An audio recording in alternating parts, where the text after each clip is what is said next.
napakaganda po ng aming inikot dito sa inyong San Lazaro na housing na ginawa, na nakakaiba sa lahat ng aming ginawang housing sa national government.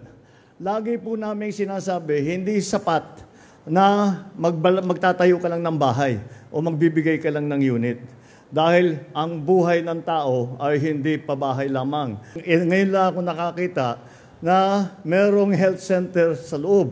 Kaya yung mga nakatira dito, hindi na kailangan lumabas pa ng building nila. We will share the credit, pero ang katotohanan, gawain po ito ng Manila City Government. Kaya magpasalamat tayo sa inyong mayor, sa inyong vice mayor, lahat ng city council, dahil ginawa nila yung Manila Urban Housing Ordinance na ginawang opisyal ang pabahay para sa mga mahihirap na Manila resident at empleyado ng gobyerno na salary grade 18 at pababa. Pagka nakita ng ibang LGU ito, gagayahin ito, asahan mo. Dahil napakagandang modelo itong ginawa ninyo. Napakapalad ninyo na ang liderato ng lungsod ng Maynila ay talagang malapit sa tao, nauunawaan ang pangangailangan ng ating mga kababayan at hindi lamang nauunawaan kung hindi ginagawang kaagad ng solusyon. Kahit hindi national government project po ito, ay gusto kong ipakita sa lahat ng taong bayan na ito ang maaari nating gawin. Basta't magandang ugnayan, basta't magandang pag-coordinate ng national at saka local government, marami tayong magagawa. Ito, local government pa lang, pag pinagsama mo pati, yan na nga, yung mga funding, yung mga pondo na manggagaling sa national government, yan po, ay makikita po ninyo, ay napakalaki ang magiging benepisyo sa ating mga kababayan.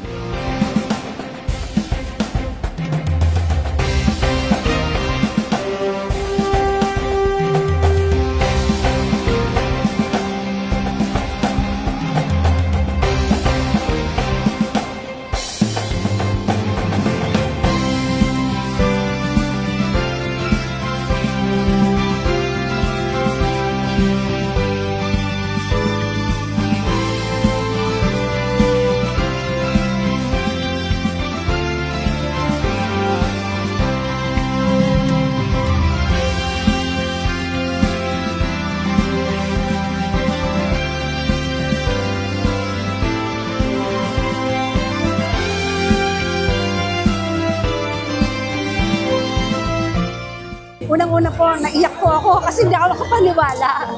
Kasi patagal mo na rin pinag-pray na mabunot ako. Naiyak ako. Ayun, tuwan-tuwa po. Nagulat. Siyempre, para nasala pa. Dahil ngayon lang po kami, almost 42 years sa Maynila na wala kami tirahan ng sarili.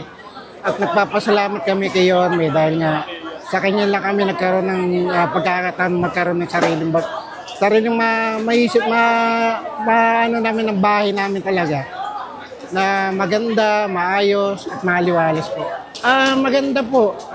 Kumbaga malaking tulong po para sa aming mga empleyado na mababang sweldo na hindi makaka-afford na umupa ng malaki. Kaya nga po, tuwan-tuwa kami lahat ng mga mababang sweldo na nagkaroon kami ng ganito pa bahay.